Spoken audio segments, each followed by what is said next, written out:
పాఠాలు కానీ, కొన్ని కథలు కానీ, కొన్ని సన్నివేశాలు కానీ తరచుగా వింటూ ఉంటాయేమో దాని యొక్క అంతరార్థాన్ని, లేకపోతే దాని యొక్క విలువను మర్చిపోతూ ఉంటాం కదా. ఇప్పుడు తమ్ముడు చిట్టి చిలకమ్మ అనే దాని గురించి చెప్తూ ఏ విధంగా మనం తల్లిదండ్రులకు అవిధేయులుగా ఉంటాం అనేది చెప్తూ ఉన్నారు కదా. అయితే చాలా సందర్భాల్లో మనం కొంచెం దూరం ప్రయాణం చేసిన తర్వాత, ఏ ప్రయాణాలైనా కొంచెం దూరం ప్రయాణం చేసిన తర్వాత ఇది సరైనది కాదు అని తెలుసుకున్నప్పుడు రోడ్డు ఎలా మార్చాలో అర్థం కాదు, జీవితాన్ని ఎలాగ మళ్ళీ మరల్చుకోవాలో తెలియదు. అంటే కొన్ని సందర్భాల్లో ఎదురు దెబ్బలు తగిలిన తర్వాత ఇది మంచిది కాదు అని తెలుసు. అయితే అలాంటి జీవితం కొనసాగించకుండా మనం ఆశించేటువంటి మంచి జీవితం జీవించాలి అని కొంతమందికి ఉంటుంది, కానీ ఎలా జీవించాలో తెలియదు. ప్రతి మానవుల్లో కూడా మంచి చేయాలి అనేటువంటి ఆశ ఉంటుంది. మంచివాడిని మంచిదాన్ని అని అనిపించుకోవాలని ఆశ ఉంటుంది. ఎవరికైనా సరే నేను చెడ్డదాన్ని అని అందరికీ చెప్పుకోవాలని అనుకోరు. సిగరెట్ తాగేవాడు కూడా ఎవరన్నా మంచోళ్ళు కనబడితే, పెద్దోళ్ళు కనబడితే సిగరెట్ దాసేస్తాడు. మందు కొట్టేవాడు కూడా మందు కొట్టని వాళ్ళలాగా నటిస్తాడు. చెడ్డ జీవితం జీవించేవాడు కూడా మంచి వాళ్ళలాగా ఉండటానికి ప్రయత్నం చేస్తాడు. ఎందుకో తెలుసా, మానవుల్లో అంతరార్థం ఒకటే, నేను మంచివాడిగా ఉండాలి, కానీ ఉండలేకపోతున్నాం. మంచి చేయాలి అనుకుంటున్నాం, చేయలేకపోతున్నాం. ఎలా సాధ్యమవుతుంది? మనం ఏం చేస్తే మంచోళ్ళం అవుతాం? చెడ్డ జీవితంలో ఉన్నాం అని గ్రహించేసాం. అయితే ఈ చెడ్డ జీవితం నుంచి బయటికి రావాలంటే ఎలా సాధ్యం? ఇప్పుడు మనం చిన్నప్పుడు ఏ విధంగా చిట్టి చిలకమ్మ అనే కథను నేర్చుకుంటామో అలాంటిదే ఒక కీర్తన. ఆ కీర్తన కూడా క్రైస్తవ లోకానికి చిట్టి చిలకమ్మ లాంటిది అన్నమాట. అంటే చిట్టి చిలకమ్మ అనేది చిన్నప్పుడు ఎలాగా ప్రతి ఒక్కళ్ళు అభ్యాసం చేస్తారో ఈ కీర్తన కూడా అలాగే అభ్యాసం చేస్తారు. అయితే ఆ కీర్తన ఒక విధంగా బైబిల్లో కీర్తనలు ఉన్నాయి కదా, 150 కీర్తనలు. ఆ 150 కీర్తనలకి అది ముఖద్వారం లాంటిది అన్నమాట. ముఖద్వారం అంటే ఎంట్రన్స్. ఇప్పుడు ఈ మీటింగ్కి బయట ఎంట్రన్స్ పెట్టారు కదా, ఆ ఎంట్రన్స్ లాంటిది అన్నమాట. ఆ కీర్తన అర్థం చేసుకుంటే మిగిలిన కీర్తనలన్నీ కూడా ఎందుకు రాశారనేది అర్థమైపోతుంది అన్నమాట. అంటే ఆ కీర్తన మిగిలిన కీర్తనలు అన్నట్లకి పరిచయం లాంటిది అన్నమాట, ఒక పరిచయం లాంటిది. ఆ కీర్తన మానవాళ్ళందరికీ కూడా ఉపయోగపడేది. కొన్ని కీర్తనలు ఉపయోగపడకపోవచ్చు, కొన్ని కీర్తనలు. అయితే ఈ కీర్తన అలాంటిది కాదు, ప్రతి ఒక్కరికి కూడా ఉపయోగపడేటువంటి కీర్తన. 6 వచనాలు ఉన్నటువంటి కీర్తనని మనం ధ్యానం చేద్దాం. కీర్తన 1వ కీర్తన.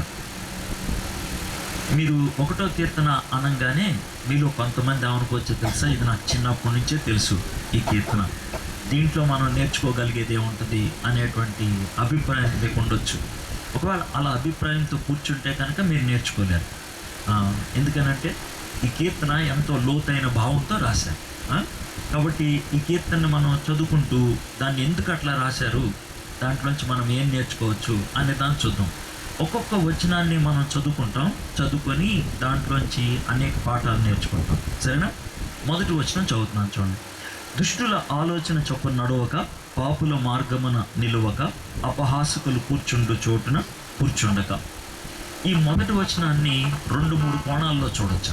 ఒక కోణం ఏంటి తెలుసా, ఈ 3 లైన్లు ఉన్నాయి కదా, ఈ 3 లైన్ల నుంచి మనం ఒకటే విషయం నేర్చుకుంటాం. ఏంటంటే ఏం చెయ్యకూడదు, అంతే. ఒకటే విషయం, ఏం చేయకూడదు. దుష్టుల్లాగా ఆలోచన చేయకూడదు, పాపుల్లాగా మార్గాల్లో నిలవకూడదు, అపహాసకులు కూర్చుండకూడదు, అంతే. చెయ్యకూడదు, ఇది మొదటి విషయం అన్నమాట. ఈ చెయ్యకూడదు అనే దాంట్లో కూడా మనం జాగ్రత్తగా గమనించినట్లయితే ఆలోచన, మార్గము, కూర్చుండుట, 2 మాటలు ఉన్నాయి కదా, 2వ మాట.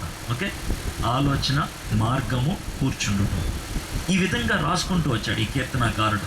ఎందుకు రాసుకుంటూ వచ్చాడు తెలుసా? పాపం అనేది ఒక జారుడు బండ లాంటిది. పాపం అనేది అది ఊబి లాంటిది. పాపం అనేది స్లిప్పరీ స్లోప్ అంటారు ఇంగ్లీష్లో. అయితే అంటే అది జారిపోయే నేల లాంటిది అనమాట. అంటే చూస్తానికి ఎలా ఉంటుంది అంటే చాలా అందంగా కనబడుతుంది అనమాట. మనం అక్కడికి వెళ్తే ఎలా ఉంటుంది అనేటువంటి ఆతృత అనిపిస్తారు.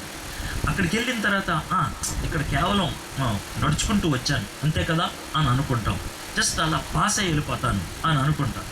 కానీ అలా ఉండిపోలేం. చూసినట్లయితే ఫస్ట్ ఆలోచన చొప్పున నడవక, ఫస్ట్ నడవటం, మార్గమున నిలవక, చివరి మాటలు కూడా చూడండి, నడవటం, నిలవటం, కూర్చుండటం, నడవటం, నిలవటం, కూర్చుండటం.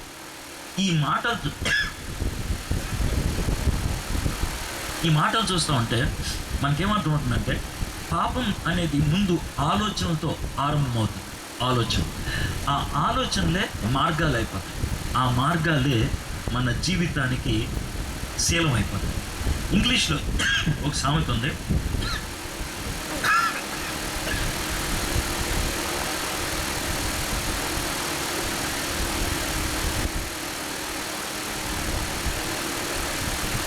ఇంగ్లీష్లో ఒక మాట ఉంటుంది, దాని తెలుగులో తర్జుమా చేస్తే ఇలా ఉంటుంది అన్నమాట. నువ్వు ఒక ఆలోచన విత్తితే ఒక పనిని కోస్తావు. ఆలోచన అనే విత్తనాన్ని కనుక మనం నాటితే ఏం బయటకు వస్తుంది తెలుసా? పని, వర్క్. పనిని కనుక మనము నాటితే మనకేమొస్తుందంటే అలవాటు, క్రియ. ఒక క్రియను కనుక నాటితే ఏమొస్తుందంటే అలవాటు. ఒకే పనిని 4-5 సార్లు వేసి చేస్తే ఏమవుతుంది? అది అలవాటు.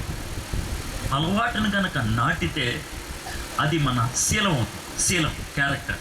ఇప్పుడు మొదటిసారి తాగుతాడు, ఆ తాగినప్పుడు ఇంకోసారి తాగాలనిపిస్తుంది.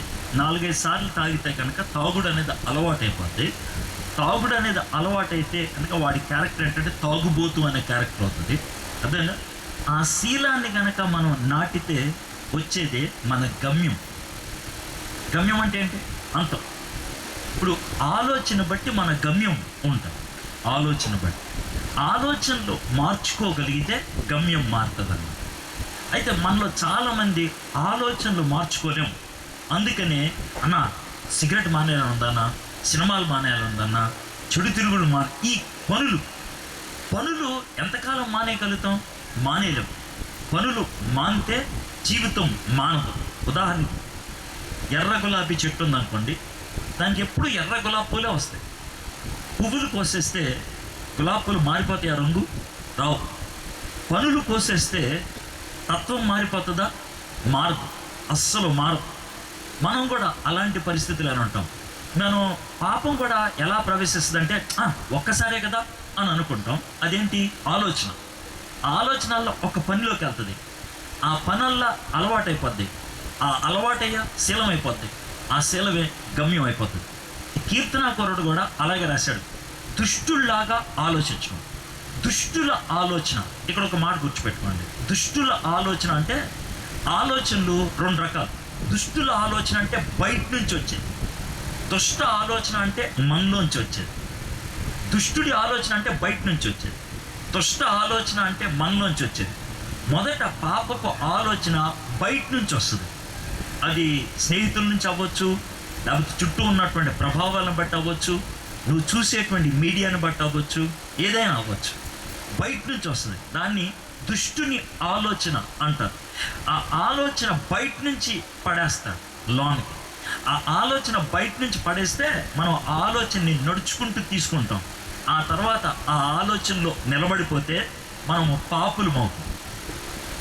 ఆ పాపుల్లో నిలబడటం కాకుండా కూర్చుండిపోతే అపహాసకులు అవుతాం, అంటే నవ్వుల పాలు అవుతాం. ఎంత స్పష్టంగా రాసుకొచ్చారు చూడండి ఆ 3 లైన్లు కూడా. మన పాపపు పతనం అనేది ఎలా ఉంటుంది అనేది, నెమ్మదిగా జారిపోవటం అనేది ఉంటుంది అని అంటున్నాడు. ఇది పరిస్థితి. అయితే ఇది జరగకూడదు అంటే ఏం చేయాలి? 2వ వచనం చూద్దాం.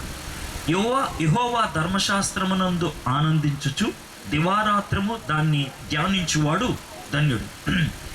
ఇప్పుడు గదిలో చీకటి ఉందనుకోండి, చీకటి పోదు. ఏం చేసినా కూడా చీకటి పోదు. చీకటి పోవాలంటే ఏం చేయాలి? లైట్ వెలిగించాలి, కొవ్వొత్తి వెలిగించాలి, లేకపోతే స్విచ్ ఆన్ చేయాలి. ఇంకా చెప్పాలంటే కిటికీ తెరవాలి. కిటికీ తెరిస్తే వెలుగు లోనకు వస్తుంది. క్యాండిల్ వెలిగిస్తే చీకటి వెళ్ళిపోతుంది. లైట్ ఆన్ చేస్తే చీకటి వెళ్ళిపోతుంది. చీకటి వెళ్ళిపోవాలంటే ఒకటే ఒక మార్గం, వెలుగు లోనకి రావాలి. మనలో ఉన్నటువంటి దుష్ట తలంపులు పోవాలి అని అంటే, మనం చెయ్యాలనుకున్నటువంటి చెడు పనులు ఆగిపోవాలి అనుకుంటే, చెడు పనుల్ని బలవంతంగా నొక్కేస్తే ఆగిపోవు. బలవంతంగా ఆపేస్తే ఆగిపో. మరి ఎట్లా సార్? బైబిల్లో చాలా స్పష్టమైన జవాబు ఇచ్చాడు. యెహోవా ధర్మశాస్త్రమునందు ఆనందించుచు దివారాత్రము దాన్ని ధ్యానించువాడు ధన్యుడు. ఒకటే ఒక మార్గం, వాక్యం మనలోకి రావాలి. వాక్యం మనలోకి వస్తే, వాక్యము, నీ వాక్యము నా పాదమునకు దీపం కదా. సో వాక్యము దీపము లాంటిది. దీపము లాంటి వాక్యం మన జీవితంలోకి వస్తే చీకటి తలంపులు లోన్ నుంచి బయటికి వెళ్ళిపోవాలి. ఇదొకటే ఒక మార్గం, వాక్యం మనలోకి రావాలి. ఆ వాక్యం కూడా ఎలా రావాలో చెప్తున్నాడు చూడండి. యెహోవా ధర్మశాస్త్రమునందు ఆనందించుచు దివారాత్రము దాన్ని ధ్యానించువాడు ధన్యుడు. మొదటి లైన్లో ప్రాముఖ్యమైన మాట ఏంటి తెలుసా? ఆనందించటం. వాక్యాన్ని చదివితే సరిపోదు, వాక్యాన్ని ఆనందించాలి. ఒకవేళ అన్నం పెట్టి మీకు కాకరకాయ కూర, చికెన్ కూర, 2 కూరలు పెట్టి ఈ రెండిట్లో ఏదో ఒకటి తినండి అంటే మనలో 190% మంది చికెన్ వేసుకొని తింటాం. ఎందుకంటే చాలా తక్కువ మందికి కాకరకాయ ఇష్టం ఉంటుంది. చాలా ఎక్కువ మందికి కాకరకాయ అంటే కోపం వస్తుంది, చీ అని అనిపిస్తుంది. ఒకవేళ కాకరకాయ కూర ఒక్కటే ఉందనుకోండి, గత్యంతరం లేక అన్నం తింటాం. కానీ అన్నం ఎలా తింటాం? కాకరకాయతో తిన్న అన్నం మన మొహమే చెప్పుద్ది మనం తిన్న అన్నం బాగలేదని. ఒకవేళ కాకరకాయతో అన్నం తిని సాయంకాలం అయిన తర్వాత పొద్దున్న అన్నం తిన్నాను, ఏం కూర? ఏదో సుత్తు కూర, ఇది అంటాం. అంటే ఏం కూర తిన్నామో చెప్పడానికి ఇష్టం ఉండదు, లేకపోతే ఏం కూరతో తిన్నామో జ్ఞాపకం కూడా ఉండదు. అదే ఇష్టమైనటువంటి చికెన్ కూర తిన్నాం అనుకోండి, 2 రోజులు గుర్తుంటుంది. ఏం తిన్నామంటే చెప్పగలుగుతాం. ఎందుకంటే చికెన్తో తిన్న అన్నం ఆనందిస్తాం, కాకరకాయ కూరతో తిన్న అన్నం ఆనందించు. ఇక్కడ మొదటి లైన్లో మనం నేర్చుకోవాల్సింది ఏంటంటే, యెహోవా ధర్మశాస్త్రమునందు ఆనందించుచు అంటే దేవుని వాక్యాన్ని ఆనందిస్తే అది వంట పట్టుద్ది, లేకపోతే లేదు. మనలో చాలామంది, మీరు క్రైస్తవ కుటుంబానికి చెందిన వాళ్ళైతే 199% మంది బైబిల్ చదువుతారు, దాంట్లో ఎటువంటి అనుమానం లేదు. కానీ ఎలా చదువుతారు? చదవకపోతే తిడతారు, చదవకపోతే కొడతారు, చదవకపోతే అడుగుతారు అనే భయంతో చదువుతారు. కానీ ఆనందిస్తావా? అందుకే బైబిల్ చదువుతున్నావా? చదువుతున్నాను. ప్రార్థన చేస్తున్నావా? చేస్తున్నాను. బ్రతుకు మారిందా? మారట్లేదు. ఏ సార్, బైబిల్ చదివితే మారిపోద్ది అంటున్నారు కదా, ప్రార్థన చేస్తే మారిపోద్ది అంటున్నారు కదా, మరి నా జీవితంలో ఎందుకు మార్పు రాలేదు అని అంటే, ఇక్కడ ప్రాముఖ్యమైన విషయం ఏంటంటే ఆనందించటం. ఒక ఆయన ఉన్నాడంటే, దేని యందు ఆనందిస్తావో అది నిన్ను ఏల్తదంట. దేని యందు ఆనందిస్తావో అది నిన్ను ఏల్తది. దేని యందు ఆనందిస్తావో దాన్ని అనుకరిస్తావు. 2 రకాలైన సినిమాలు చెప్తాను మీకు ఈజీగా అర్థం అవడానికి. ఓ సినిమాకి వెళ్ళారు, ఆ సినిమా అట్టర్ ఫ్లాప్, అర్థమైందా? బయటకు వచ్చేటప్పుడు ఆ సినిమాలో డైలాగులు కానీ పాటలు కానీ ఏమన్నా గుర్తుంటాయా? ఉండవు. సినిమా సూపర్ హిట్ అనుకోండి, బయటికి వచ్చేటప్పుడే ఆ సినిమాలో టైటిల్ సాంగ్ జ్ఞాపకం ఉంటుంది, పాడుకుంటూ వస్తారు. ఆ సినిమాలో టాప్ డైలాగ్ ఏదో దాన్నే పదే చెప్పుకుంటూ వస్తారు. ఎందుకంటే సినిమా హిట్ అయింది. అది సినిమా హిట్ అవటం కాదు, నిన్ను హిట్ చేసింది. అంటే నిన్ను కొట్టింది కాబట్టి దాన్ని అనుకరిస్తావు, దాన్ని జ్ఞాపకం ఉంచుకుంటావు, దాన్ని పదే వల్లించడానికి ఇష్టపడతావు. దేవుని వాక్యాన్ని ఆ విధంగా పోల్చినందుకు క్షమించండి, కానీ అర్థం చేసుకోవాలని చెప్తున్నా. దేవుని వాక్యాన్ని ఆనందిస్తే అప్పుడు దాన్ని అనుకరిస్తాం. ఆ వాక్యాన్ని ఆనందిస్తే అది నీ జీవితాన్ని ఏల్తది. ఇప్పుడు చాలామంది ఫ్యాన్స్ ఉంటారు కదా, వాళ్ళకి ఆ హీరో అంటే ఇష్టం కాబట్టి వాడికి లాగా డ్రెస్అప్ అవుతారు, వాడికి లాగా మాట్లాడతారు, వాడికి లాగా వ్యవహరిస్తారు. ఎందుకంటే వాడంటే ఇష్టం కాబట్టి. దేవుని వాక్యం అంటే మనకి ఇష్టమైతే వాక్యం చెప్పినట్లు మనం జీవిస్తాం, వాక్యం చెప్పినట్లు మనం అనుకరిస్తాం. కాబట్టి ఆనందించే స్థాయి దాకా దేవుని వాక్యాన్ని ధ్యానించాలి. ఆనందించేదాకా, దేవా నీ వాక్యాన్ని ఆనందించడం నాకు నేర్పించు. జుంటె తేనె కంటే తీయనిది, ఇది కదా వాక్యాన్ని గురించినది. నిజమేనా? అది జుంటె తేనె కంటే తీయగా నాకున్నదా? ఒకవేళ అది లేకపోతే కనుక వాక్యాన్ని వాక్యంలాగా చదవట్లేదని అర్థం. వాక్యాన్ని దేవుని మాటగా నేను చూడట్లేదని అర్థం. అయితే నాలో ఏదో తేడా ఉన్నదని అర్థం. ఆ తేడా పోయేదాకా దేవుని సన్నిధిలో మనం విజ్ఞాపన చేయాలి. ప్రభువా, నీ వాక్యాన్ని నేను ఆనందించగలిగి ఉండాలి. ఆనందిస్తే ఏమవుతుంది? యెహోవా ధర్మశాస్త్రమునందు ఆనందించు, దివారాత్రము దాన్ని ధ్యానించువాడు ధన్యుడు. ఎప్పుడైతే ఆనందిస్తావో దాన్ని ధ్యానిస్తావు. సింపుల్. ఎప్పుడైతే ఆనందిస్తావో దాన్ని ధ్యానిస్తావు. ధ్యానించటం అంటే ఏంటో తెలుసా? ధ్యానించడం అంటే దాన్నే తలపోసుకుంటూ ఉంటాం, దాన్నే ఆలోచిస్తూ ఉంటాం, దాన్ని మన జీవితంలో ఎక్కడ అన్వయించుకోవాలి, ఎక్కడ ఉపయోగించాలి అని వెతుకులాడుతూ ఉంటాం. అది ధ్యానించటం అంటే సింపుల్గా. ఇప్పుడు చూడండి, మొదటి వచనానికి రెండో వచనానికి లింక్ ఏంటి చెప్తాను. మొదటి వచనం 3 లైన్స్కి ఒక మాట చెప్పాను. ఏంటది? 3 లైన్లకి ఏం చేయకూడదు, అంతే కదా. రెండో వచనానికి ఒక మాట చెప్పేస్తారు, 2 లైన్స్కి ఏమి చెయ్యాలి. మొదటి 3 లైన్లకి ఏంటది? ఏం చేయకూడదు. తర్వాత 2 లైన్లకి ఏంటి? ఏం చేయాలి. ఇది చేస్తే కనుక, ఏది 4వ లైను 5వ లైను కనుక చేస్తే మొదటి 3 లైన్లు ఉండవు. రెండో వచనం చేస్తే మొదటి వచనం ఉండదు. దేవుని వాక్యాన్ని దివారాత్రులు ఆనందిస్తూ దాన్ని ధ్యానిస్తే కనుక మనం దుష్టులాగా ఆలోచించాం, పాపుల్లాగా నిలం, అపాసకుల్లాగా కూర్చున్నాం. కాబట్టి దేవుని వాక్యం మనలోకి వస్తే చీకటి అనేది బయటికి వెళ్ళిపోద్ది. మీకు ఒక సంఘటన చెప్తాను. మాకు బెంగళూరులో ప్రతి ఆగస్ట్ 15 ఉంది కదా, ఆ వారం ఒక ఎగ్జిబిషన్ జరుగుద్ది. ప్రపంచంలో అలాంటి ఎగ్జిబిషన్స్ 2, 3 జరుగుతాయి అంట, అంతే. అంటే మామూలుగా ఈ రాజోల్లోను, మల్కీపురంలోను, హైదరాబాద్లోను, విజయవాడలోను ఉండేటువంటి ఎగ్జిబిషన్ కాదు, ఇది వేరే ఎగ్జిబిషన్. ఈ ఎగ్జిబిషన్లో కేవలం గులాబీ పూలు మాత్రం ఉంటాయి. గులాబీ పూలు ఎన్ని ఉంటాయండి? 4, 5 ఉంటాయని మీరు నమ్మరు. అటుపోయిన సంవత్సరం వెళ్ళాను నేను. అటుపోయిన సంవత్సరం 286 రకాల గులాబీ పూలు పెట్టారు. 286 రకాలైన గులాబీ పూలు. అర్థమైందా? ఎగ్జిబిషన్ అర్థమైనా? గులాబీ పూలు అంటే గులాబీ పూలు తీసుకొచ్చి పెట్టరు, చెట్టు తీసుకొచ్చి అక్కడ పెడతారు అన్నమాట. చెట్టు ఎందుకంటే వారం రోజులు ఉండాలి కదా. సో ఆ ఎగ్జిబిషన్లో ఆ చెట్లు పక్కన నడుచుకుంటూ ఆ గులాబీ పూలు చూపిస్తూ ఉంటారు. అయితే చివరి 2 రోజులకు వచ్చేటప్పటికి ఏమవుతుందంటే, ఈ గులాబీ చెట్లు అన్నట్లో బెస్ట్ చెట్టు ఏది, అందరికీ బాగా నచ్చింది ఏది, అందరికి ఎక్కువ పాయింట్లు వేసింది ఏది అని చెప్పుకుంటూ ఉంటారు. అయితే ఒక చెట్టుకి గ్యారంటీగా ప్రైజ్ వస్తుందని అర్థమైపోయింది. ఒక చెట్టు ఇంత పెద్ద ఉంటుంది, గులాబీ చెట్టు ఇంత పెద్దది. ఆ చెట్టు పక్కన ఒక ఆయన కుర్చీ వేసుకొని కూర్చొని ఉన్నాడు. అర్థమైందా? ఈ కూర్చొని ఉంటే అతన్ని చూపించి, ఈ చెట్టు మీదేనా అన్న. అంటే నాదే అని అన్నాడు ఆయన. ఓకే, ఆ చెట్టుకి ప్రైజ్ వస్తుందని అంతగా అర్థమైపోతుంది, ఎందుకంటే అంత బాగుంది అనమాట, అద్భుతంగా ఉంది ఆ చెట్టు. ఆ చెట్టు చూస్తే ఎవరికైనా ముచ్చటకుంటుంది. ఏ అనంటే, ఒకే గులాబీ చెట్టు 10 రంగుల పువ్వులు వచ్చినాయి దానికి. ఒకే గులాబీ చెట్టు అంటే మన క్రిస్మస్ చెట్టు అనుకోవద్దు. క్రిస్మస్ చెట్టుకి మనం గ్రీటింగ్ కార్డులు తగిలిస్తాం కదా, అలా తగిలించలేదు. అది చెట్టుకే పువ్వులు వచ్చినాయి. అంటే ఒక కొమ్మకి తెల్ల పువ్వులు, ఒక కొమ్మకి ఎర్ర పువ్వులు, ఒక కొమ్మకి పచ్చ పువ్వులు, ఒక కొమ్మకి నల్ల గులాబీ. ఎప్పుడైనా ఊహించారు కానీ నల్ల గులాబీ. అలాగా 10 రంగుల గులాబీ పువ్వులు ఒకే చెట్టు. ఒకే ఇంత పెద్ద చెట్టుకి 10 రంగులు గులాబీ పువ్వులు వచ్చినాయి. దాని పక్కన కూర్చొని ఉన్నాడు ఆయన. అదైనా దానికి ఎక్కువ పాయింట్లు వచ్చినాయని అర్థమైపోతుంది. సో అతన్ని మీదేనా అంటే అన్నాడు. అతను ఒక ప్రశ్న అడిగాడు. ఆయన ఆ ప్రశ్నకి ఇలా చూసి నన్ను పిచ్చోళ్ళలాగా లెక్కేశాడు. ఇదేంట్రా ఇలాంటి ప్రశ్న అడిగాడు. ఏమన్నా అంటే, ఈ చెట్టుకి వయసు ఎంత అని అడిగాడు. ఇది నేను అడిగాను, ఈ చెట్టుకి వయసు ఎంత అని అడిగాడు. అంటే వాడు ఇలా చూశాడు. చూసి, వరి అవుతుంది సార్, ఈ చెట్టుని ఎప్పటి నుంచి పెంచుతున్నారో చెప్పండి అని అన్నాడు. అని అంటే 12 ఏళ్ళు అయింది అని అన్నాడు. 12 ఏళ్ల క్రితం ఈ చెట్టుని ఏమనేవాళ్ళు అన్నారు.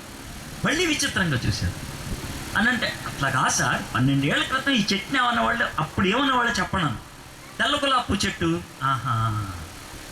12 ఏళ్ల క్రితం అది ఒకటే పువ్వు ఇచ్చేది, తెల్ల గులాబీ, అంతే, ఇంకేమి ఇచ్చేది కాదు. తెల్ల గులాబీ చెట్టు అది, అంతే. ఆ తర్వాత 2 ఏళ్లకి ఒక ఎర్ర గులాబీ చెట్టు అంటుకట్టాడు. ఆ తర్వాత సంవత్సరానికి పచ్చ గులాబీ చెట్టు అంటుకట్టాడు. సంవత్సరానికి ఒక కొమ్మ అంటుకట్టుకుంటూ వస్తే ఆ చెట్టులో విలీనం అయిపోతే ఆ 10 కొమ్మలు 10 రంగులు ఇస్తుంది, ఒకటే చెట్టుగా ఉండిపోయి. సులభం కదా. ఇప్పుడు నేను మీకు ఈ మాటలు ఎందుకు చెప్పానంటే, ఆ కొమ్మొచ్చి దీంతో కలిస్తే ఆ రంగు దీనికి కలిసింది. తెల్ల గులాబీ చెట్టు మామూలుగా తనంతట తాను ఎర్ర గులాబీ చెట్టు అవ్వగలదా? అవ్వలేదు. ఎర్ర గులాబీ చెట్టు అంటు కడితేనే అవుతుంది. పాపులమైన మనం పవిత్రం అవ్వగలమా? అవ్వలేము. పవిత్ర వాక్యము మనలో విలీనమైతేనే అవుతుంది, లేకపోతే అవ్వదు. దీన్నే మనం ఇంకొక కోణంలో కూడా చూడొచ్చు. యోహాను సువార్త 15వ అధ్యాయంలో ప్రతిసారి తలంచదులే వినండి. యేసు ప్రభు చిన్న కథలాగా చెప్పాడు. ఏమని చెప్పాడు తెలుసా? ద్రాక్ష తోటను ఆయన సాదృశ్యంగా తీసుకొని ఏమంటాడు? నా తండ్రే తోటమాలి అంటాడు, నేను పనివాడిని అని చెప్తాడు. చెప్పిన తర్వాత ఆయన అంటాడు, ద్రాక్షవల్లి నేను, నాలో తీగలు మీరు అంటాడు. నాలో తీగలు మీరు అని అంటాడు. అని ఒక మాట, నాలో అంటు కట్టబడితేనే నువ్వు ఫలిస్తావు. నువ్వు సరిగ్గా ఫలించకపోతే పీక అవతల పడేస్తావు. నువ్వు మంచి ద్రాక్ష కాయలు ఇవ్వకపోతే పీక అవతల పడేస్తావు. అదే నేపథ్యంలో యేసుప్రభు వారు అన్న మాట ఏంటంటే, నాకు వేరుగా మీరేం చేయాలి. దేవుని వాక్యం మనలో లేకుండా, దేవునితో మనం సంబంధం కలిగి ఉండకుండా మీరు ఎప్పుడు కూడా పవిత్రంగా జీవించలేరు. నేను చెప్పే మాట ముసలమ్మ కబుర్లాగా ఉండొచ్చు మీకు కొంతమంది, ఇది మాకు చిన్నప్పటి నుంచి తెలుసు బాబు అని. కానీ మనం అన్వయించుకో. ఒకసారి ఆలోచించడానికి ప్రయత్నం చేయండి. దేవుడు ఏమన్నాడంటే, నువ్వు బాగుపడాలనేది నా కోరిక. నీ జీవితం పాపంలోకి వెళ్ళిపోతుంది, నాశనం అయిపోతుంది. కాబట్టి నువ్వు బాగుపడాలంటే ఏం చేయమంటావు అంటే సింపుల్, ఒకటే ఒక మాట, నా వాక్యాన్ని ఆనందించు, చదివి ఆనందించు. ఆనందిస్తే ఆటోమేటిక్గా ధ్యానించడం మొదలు పెడతావు. ధ్యానిస్తే నువ్వు ధన్యత వస్తుంది. ధన్యత ఏంటండి అంటారేమో. ఇప్పుడు 3వ వచనంలో, అతడు నీటి కాలువల యోరన నాటబడినదై ఆకు వాడక తన కాలమందు ఫలమిచ్చు చెట్టు వలేండు నుండును, అతడు చేయునదంతయు సఫలమగును. మొదటి వచనం ఏం చేయకూడదు, 2వ వచనం ఏం చెయ్యాలి, 3వ వచనం ఏమవుద్ది లేకపోతే ఏమొస్తుంది. మొదటి వచనం what I should not do, 2వ వచనం వాట్ ఐ షుడ్ డూ, 3వ వచనం వాట్ విల్ హ్యాపెన్. ఏమవుద్ది అని అంటే, అతడు నీటి కాలువల యోరన నాటబడినదై ఆకు వాడక తన కాలమందు ఫలమిచ్చు చెట్టు వలె ఉండును. ఇప్పుడు చెట్టుతో పోలుస్తున్నాడు మన జీవితాన్ని. చెట్టుతో పోల్చి ఏమన్నాడంటే, ఆ చెట్టు కూడా ఎక్కడుంది? నీటి కాలువల ఒడ్డులో ఉన్నది. దాని వేళ్ళు ఎక్కడున్నాయి? నేలల్లో కొన్నాయి. దాని వేళ్ళు నేలల్లో కొన్నాయి కాబట్టి అది ఎప్పటికీ కూడా ఎండిపోదు. నేను చూడండి, గులాబీ చెట్టు ఉదాహరణ తీసుకున్నాను కదా. గులాబీ చెట్టుకి దానికి రంగులు ఎందుకు మారినాయి అంటే, లోనకి వెళ్ళేటువంటి రసాయన పదార్థాలు మారిపోయినాయి కాబట్టి. ఎర్ర గులాబీ పువ్వు రసాయన పదార్థం వస్తే ఎర్ర గులాబీలు వస్తాయి, తెల్ల గులాబీ రసాయనం వెళ్తే తెల్ల గులాబీలు వస్తాయి. ఇంకో విషయం ఏంటి చెప్పమంటారా? అతను 12 సంవత్సరాల్లో 6 కొమ్మలు మాత్రమే అంటు కట్టాడు, కానీ 10 పువ్వులు వచ్చాయి. 6 కొమ్మలే అంటే తెల్ల కొమ్మ పక్కన ఎర్ర కొమ్మ, అయితే మధ్యలో కొత్త కొమ్మ వస్తుంది, అదే పింక్ గులాబీ. ఎందుకో తెలుసా? ఈ 2 కలిసి వచ్చాయి. చాలా విచిత్రం. ఆయన 5 రంగులే కలిపాడు, 6 రంగులు కలిపాడు. ఆయన అడిగింది 6 రంగులు కలిపాడు, 10 పువ్వులు వచ్చాయి, 10 రంగులు వచ్చాయి. రసాయన పదార్థం లోన మారినప్పుడు బయట వచ్చేటువంటి రిజల్ట్ మారుతుంది, అవునా కదా?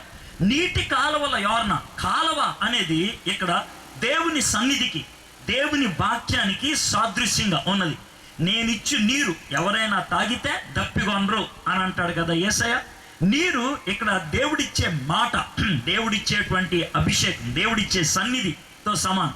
కాబట్టి ఆ దేవుని సన్నిధికి, దేవుని వాక్యానికి మన జీవితం అంటుకట్టబడితే అక్కడి నుంచి ఎప్పుడు ఫీడింగ్ జరుగుతూ ఉంటే, అప్పటి నుంచి ఎప్పుడు కూడా రసాయన పదార్థం వస్తూ ఉంటే మన జీవితం ఎప్పుడు కూడా వాడిపోదు. జీవితం ఎప్పుడు వాడిపోదు. అంటే వీడికి, అంటే ఈ చెట్టుకి తుఫాన్లు రావా? వస్తాయి. ఎండలు రావా? వస్తాయి. వర్షాలు రావా? వస్తాయి. ఒడిదుడుకులు రావా? వస్తాయి. ఆ వాటన్నిటినీ ఎదుర్కొనేటువంటి శక్తి ఎక్కడి నుంచి వస్తుంది తెలుసా? వేళల్లోంచి వస్తుంది. రూట్లోంచి వస్తుంది.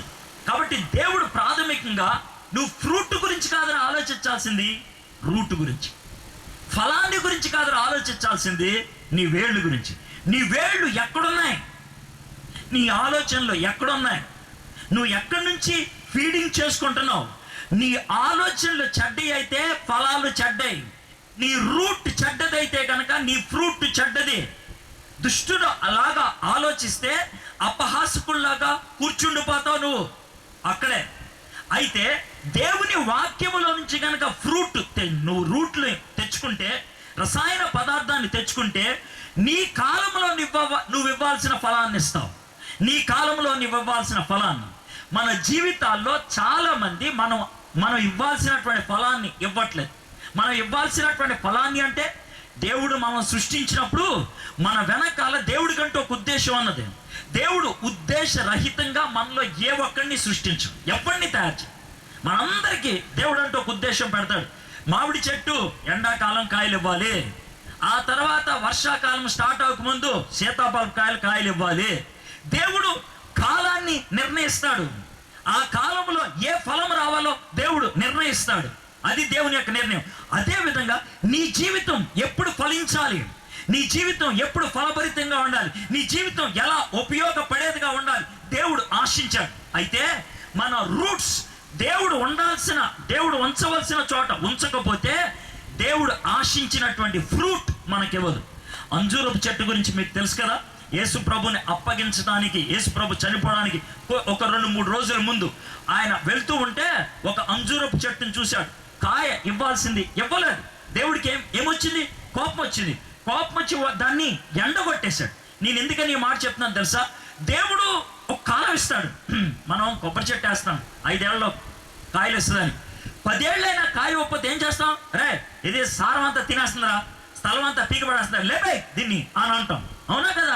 మరి దేవుడు అలాంటి ఉగ్రత నీ మీద చూపించక ముందే ఆయన వాక్యములోకి నీ వేళ్ళు కనుక వెళ్ళగలిగినట్లయితే, ఆయన వాక్యంలో ఉన్నటువంటి సారాన్ని కనుక నువ్వు తెచ్చుకున్నట్లయితే, నువ్వు ఇవ్వాల్సినటువంటి ఫలాన్ని ఇస్తావు. ఒడిదుడుకులు వస్తాయి, తుఫాన్లు వస్తాయి, సమస్యలు వస్తాయి, ఇబ్బందులు వస్తాయి. వాటిని ఎదుర్కొనేటువంటి శక్తి, సామర్థ్యత దేవుడిస్తాడు. ఆ వేళ్ళు మనకిచ్చేటువంటి 2 లాభాలు ఇది. మనం ఎగిరిపోకుండా ఉంటాం. రెండోది, ఇవ్వాల్సినటువంటి ఫలాన్ని ఇస్తూ ఉంటాం. ఆకు వాడక తన కాలమందు ఫలమిచ్చు చెట్టు వలె నుండును, కాలమందు ఫలమిచ్చు చెట్టు వలె అని అన్నప్పుడు ఇంకొక విషయాన్ని చెప్పాలి. ఇప్పుడు నేను అరటి చెట్ని అనుకోండి, నేను అరటి చెట్ని, ఓకే. తర్వాత ఈ బాబు, ఈ బ్లాక్ టీ షర్ట్ వేసుకున్న బాబు, ఆయనేమో మామిడి చెట్టు అనుకోండి. మీకు ఒకవేళ తెలిస్తే జవాబు చెప్పండి. అరటి చెట్టు దాని జీవిత కాలంలో ఎన్ని గెలలు ఇస్తుందో తెలుసా? ఒకటే. రెండోది ఇవ్వదా? ఎక్కడైనా రెండో గెల ఇచ్చే అరటి చెట్టు చూసారా? ఎక్కడైనా ప్రపంచం లేదు. ఒకటే గెలసి. ఆ గెల ఇచ్చిన తర్వాత దాన్ని చంపేలేదనుకో, సారవంతా పీక్కదంటది, అంతే, వేస్ట్. దానికి చుట్టూ పిలకలు వస్తే ఆ పిలకలకి గెల వస్తుంది, కానీ దీనికి రాదు, రానే రాదు. ఎందుకంటే దేవుని నియమం అది. అరటి చెట్టు ఒక గెల ఇచ్చిన తర్వాత ఇక వేస్ట్. కాబట్టి అరటి చెట్టు రెండో గెలమ్మంటే ఇస్తుందా? ఎవడైనా ఆశిస్తే పెచ్చోడ ఇవ్వదా అది అని అంటారు. అయితే మామిడి చెట్టు అలా కాదు, ప్రతి సంవత్సరం కాపు ఇవ్వాల్సిందే, సంవత్సరానికి కాపు పెరగాల్సిందే. ఒకవేళ మామిడి చెట్టుకి అరటి చెట్టుకి పోటీ వచ్చిందనుకో, ఆ పోటీ ఏమన్నా బాగుంటుందా? అసభ్యంగా ఉంటుంది, వెర్రితనంగా ఉంటుంది. నేను ఎందుకని మాట చెప్తున్నాను తెలుసా?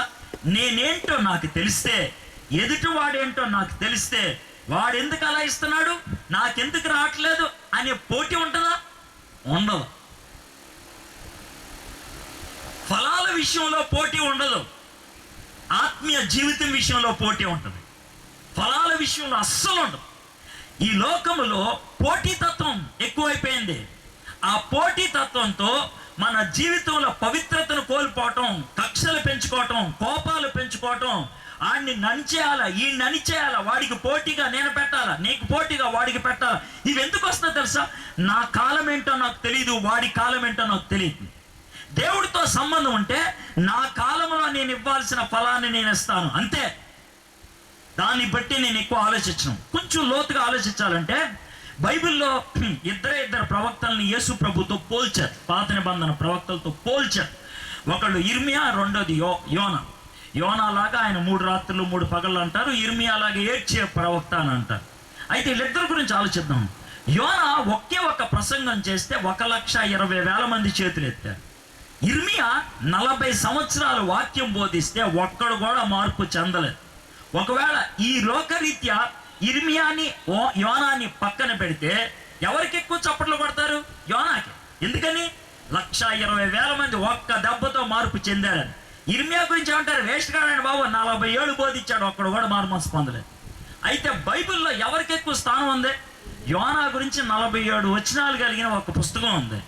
ఇర్మియా గురించి 53 అధ్యాయాల ఒక పుస్తకం ఉంది. అవునా కదా? ఎవరికి ఎక్కువ ప్రాధాన్యత ఇచ్చారు దేవుడు? ఇర్మియాకి. ఎందుకో తెలుసా? ఇర్మియా విధేయత చూపించాడు. ఇర్మియా నాకు ఫలంతో నిమిత్తం లేదు, దేవుడు నేను చెప్తే నేను అది చేస్తాను, ఫలము ఆయన ఇచ్చేది, పని నాది, బస్ నేను వేరు ఆయన జీవితంలో పెట్టేసి ఏం చేయమంటే అది చేస్తా. ప్లీజ్ ఈ మాట గుర్తుపెట్టుకోండి. దేవుని వాక్యాన్ని ధ్యానిస్తూ ప్రభా నువ్వు ఏం చెప్తే నేను అది చేస్తా అని అంటూ ఉంటే ఏమవుద్దో చూద్దాం. అతడు చేయనదంతయు సఫలమగు. Super answer.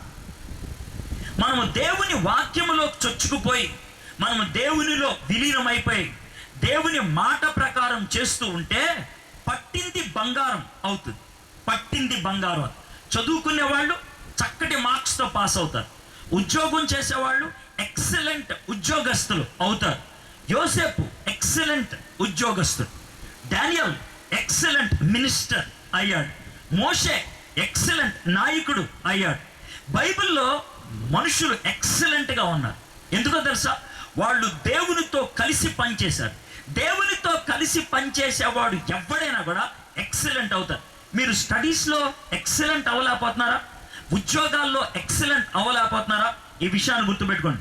దేవుని వాక్యాన్ని అనుదినము ధ్యానిస్తూ ఆయనలోకి మన వేళ్ళు ఉంటే, వేళ్ళు ఉండటం అంటే ఆయన వాక్యాన్ని ధ్యానం చేయటం, ఆయనతో ప్రార్థన ద్వారా మనం సహవాసం కలిగి ఉన్నట్లయితే ఖచ్చితంగా మన జీవితంలో ప్రతిఫలం ఉంటుంది. ఎక్సలెన్సీ.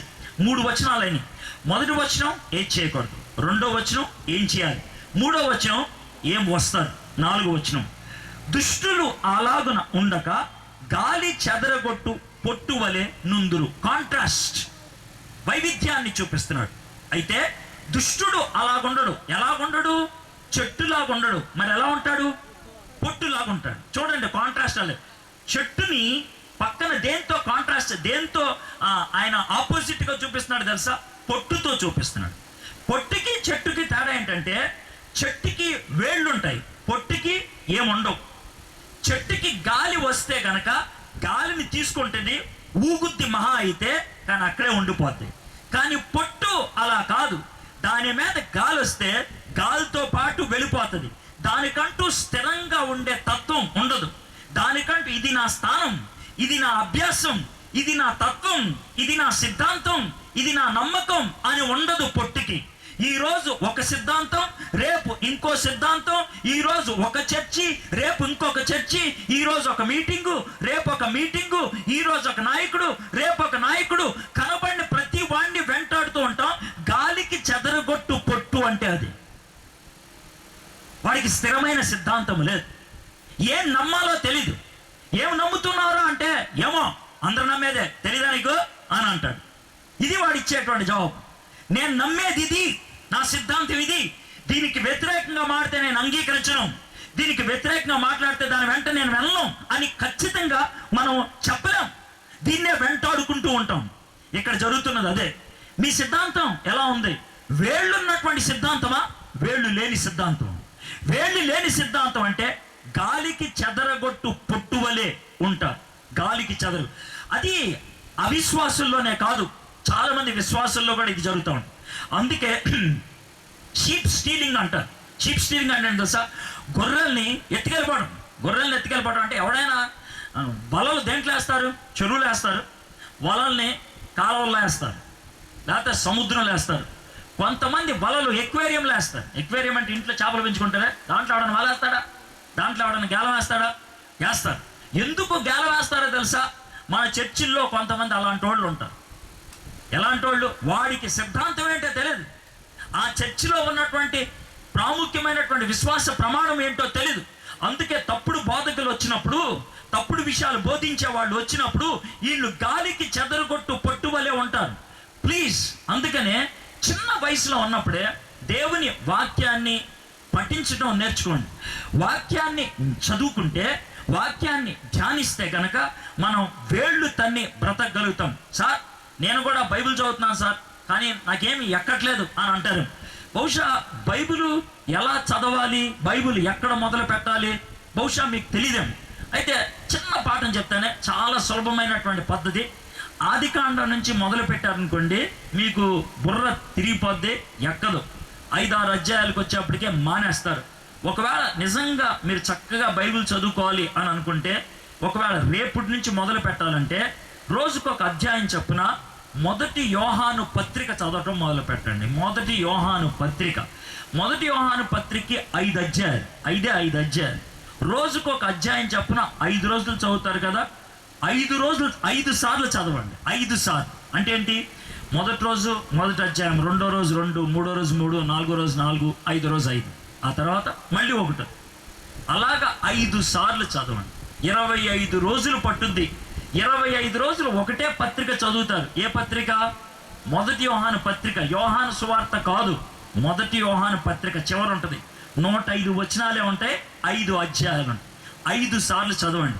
ఏ సార్ యోహాను పత్రికతో ఎందుకు మొదలు పెట్టమంటారు అని అంటారేమో. యోహాను పత్రిక యోహాను రాశాడు, 95 ఏళ్ల ముసలోడుగా ఉన్నప్పుడు రాశాడు. యోహాను అనేటువంటి ఆయన చాలా మందిని యేసు ప్రభులోకి నడిపించారు. వాళ్ళు పెద్దోళ్ళు అయిపోయారు, వాళ్ళేమో వాళ్ళ పిల్లల్ని యేసు ప్రభులోకి నడిపించారు.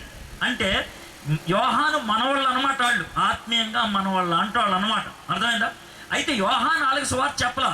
యోహాను ఎవరికి సువార్త చెప్పాడు? వాళ్ళ అమ్మ నాన్నలకి చెప్పాడు. అర్థమైందా?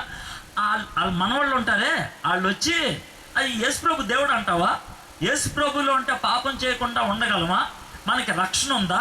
మనం అసలు పరలోకంలోకి వెళ్తాం, మా నాన్న చెప్పాడు, ఏమంటావు అన్నట్లు అడిగారు. అడిగితే అయ్య బాబాయ్ వీళ్ళకి ఇప్పుడే ఇన్ని ప్రశ్నలు వచ్చేసినాయి అని నా చిన్న పిల్లలారా అనే పదాన్ని ఉపయోగిస్తూ ఈ అధ్యాయాన్ని రాశాడు. ఈ అధ్యాయంలో మీకు ఇది తెలుసుకోవాలని రాస్తున్నాను అని అంటాడు. ఎలాగా? 4వ వచనంలో మీ సంతోషము పరిపూర్ణమవుటకై ఈ సంగతులు రాయించింది. అంటే ఏంటి? వాళ్ళకి టెన్షన్ వచ్చింది, మా నాన్న చెప్పేది కరెక్టేనా కాదా అని. మీరు పాపము చేయకుండాటకై ఈ విషయాలు రాయించిన. 2వ అధ్యాయం 1వ వచనం, అబద్ధ బోధకులు మిమ్మల్ని మోసం చేయకుండాటకై ఈ విషయాలు రాయించిన. మీకు రక్షణ నిశ్చయత ఉందని తెలియటానికై ఈ విషయాన్ని రాయించిన. 5వ అధ్యాయం 13వ వచనం. ఈ విషయాన్ని తెలుసుకోవడానికి మీకు రాస్తున్నా.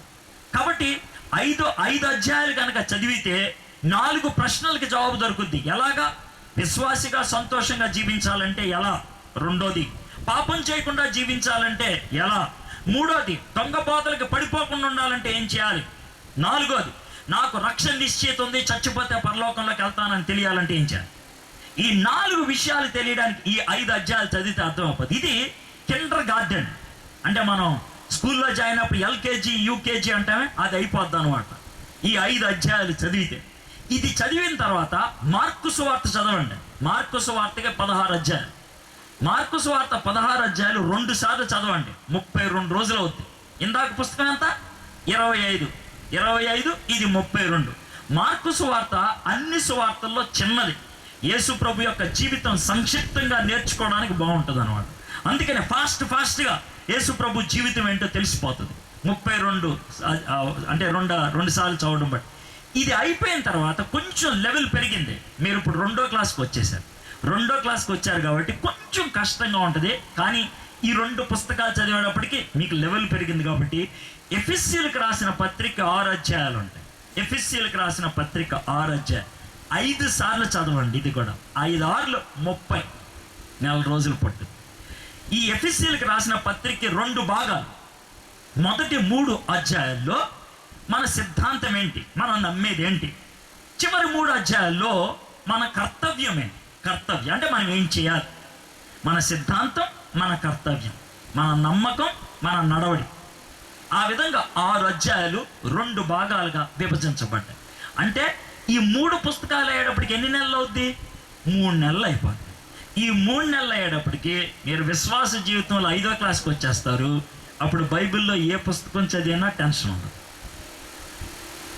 ఇది సులభమైనటువంటి పద్ధతి అనమాట. ఈ విధంగా చదివినప్పుడు దేవుని వాక్యం మనలోకి వెళ్తే అప్పుడు మనం స్థిరంగా ఉంటాం, పొట్టులాగా ఉండం. దుష్టులు అలాగన ఉండక గాలి చెదరగొట్టు పొట్టు వలె నుందురు. గాలి చెదరగొట్టేస్తుందంట గాలి. అదే గాలి చెట్టు మీదకి వస్తే హాయిగా ఉంటుంది చెట్టుకి, అదే గాలి పొట్టు మీదకి వస్తే హడావిడి అయిపోతుంది. ఎంత ఘోరంగా ఉందో ఆలోచించండి. 5వ వచనం, కాబట్టి న్యాయ విమర్శలో దుష్టులను, నీతిమంతుల సభలో పాపులను నిలవరు. జాగ్రత్తమనండి. మీరు తర్వాత నాకు స్థానం కావాలి, నీతిమంతుడిగా నేను గుర్తింపబడాలి అంటే పొట్టుకి స్థానం దొరుకుద్దా? కష్టపడి పొట్టెళ్ళి, ఇది న్యాయం చేసే వాళ్ళ యొక్క సభ అక్కడ ఉందనుకోండి, గాలి వస్తుంది, వెళ్ళిపోతుంది, ఉండలేవు నువ్వు. అంటే దాని అర్థం ఏంటి తెలుసా? నలుగురు మంచోళ్ళు ఉన్నారనుకోండి, వాళ్ళ మధ్య నిన్ను ఉంచితే ఎలా ఉంటుంది నీకు? నువ్వు రోజు సినిమాలు చూసేవాడివి, నలుగురు విశ్వాసులు, నలుగురు కూర్చొని వాక్యం గురించి మాట్లాడుకుంటున్నారు. నువ్వు సినిమాలు చూసేవాడు కూర్చొని ఏమంటావు తెలుసా? బయటకు వచ్చి, అరే బాబు మనకు కదరదరా బాబు, వాడు కూర్చోవటం మన వల్ల కాదు. ఇదేగా మీరు అనే డైలాగ్. అబ్బో మనకెక్కడ కుదురుతుంది, అమ్మో నా వల్ల కాదు. నిన్ను వాళ్ళు పంపించేలా నువ్వే వచ్చేసావు బయటికి. అది పంపించారా? పోరా అన్నారా? పోరా అమ్మ అనరాళ్ళు, నువ్వే వచ్చేస్తావు, నువ్వు కూర్చోలేవు. ఇక్కడున్న మాట అది. కాబట్టి న్యాయ విమర్శలో దుష్టులను, నీతిమంతుల సభలో పాపులను నిలవరు. వాళ్ళు పంపించేరు, వాళ్ళు నిలవరు. నువ్వు నిలకడగా ఉండలేవు. ఎందుకు నిలకడగా ఉండలేవు తెలుసా? నీకు వేళ్ళు లేవు. యూ డోంట్ హ్యావ్ రూట్స్ ఉంటేనే నువ్వు ఉండగలుగుతావు, వాళ్ళకి రూట్ లేదు. చివరి లైన్ వద్దాం. నీతిమంతుల మార్గము యెహోవాకు తెలియను, దుష్టుల మార్గము నాశనమునకు నడుపుము. నీతిమంతుల మార్గం యెహోవాకు తెలియను. దేవుడు తెలియను అన్న మాటకు అర్థం ఏంటి తెలుసా? ఆశించడం. దేవుడు ఆశించిన గమ్యానికి నీతిమంతులు వెళ్తారు. ఇప్పుడు గులాబీ చెట్టు ఆయన ఉన్నాడు చూసా, ఆయన్ని ఎన్ని ప్రశ్నలు అడిగిన తర్వాత, సార్ ఈ చెట్టుకి ప్రైజ్ వస్తుందా అంటే ఆయన ఏమన్నాడు తెలుసా? సార్ 12 ఏళ్ళు కష్టపడ్డాను సార్, వస్తుంది. 12 ఏళ్ళు కష్టపడ్డాను సార్, వస్తుంది. ఆయన నమ్మకం. 12 ఏళ్ళు కష్టపడ్డాడు ఒక చిన్న అవార్డు కోసం, అంతే, ఒక అవార్డు కోసం. ఆ అవార్డు పొందుకున్నప్పుడు అతనికి ఎంత ఆనందం ఉంటుందో ఆలోచించాను. దేవుడు కూడా నీ నుంచి అదే కోరుతున్నాడు. ఇంతకాలం నీ మీద వెచ్చించాను, నిన్ను సృష్టించాను, నీ కోసం నా కొడుకుని పంపి చంపాను, నీకు రక్షణ కార్యం సిద్ధం చేశాను, ఇవన్నీ చేశా. ఎందుకు తెలుసా? నీ నుంచి ఫలాన్ని రావాలని, నువ్వు ఆశించినటువంటి గమ్యానికి చేరుకోవాలని. ఎంత ఆనందంగా ఉంటుంది చూడండి అలాంటి గమ్యాన్ని చేరితే. దుష్టుల మార్గము నాశనమునకు నడుపును. ఇక్కడ పైనేమో తెలియను, కిందేమో నడుపును. తెలియను అని అంటే దేవుడు తీసుకెళ్తాడు, నడుపును అంటే దేవుడు తీసుకెళ్ళా, వాడే వెళ్ళిపోయాడు. నరకానికి దేవుడు ఎవరిని తీసుకెళ్తాడు? నరకానికి నువ్వే వెళ్తావు. పరలోకానికి దేవుడు తీసుకెళ్తాడు. దేవుడు ఇదే మార్గం అని చూపిస్తాడు.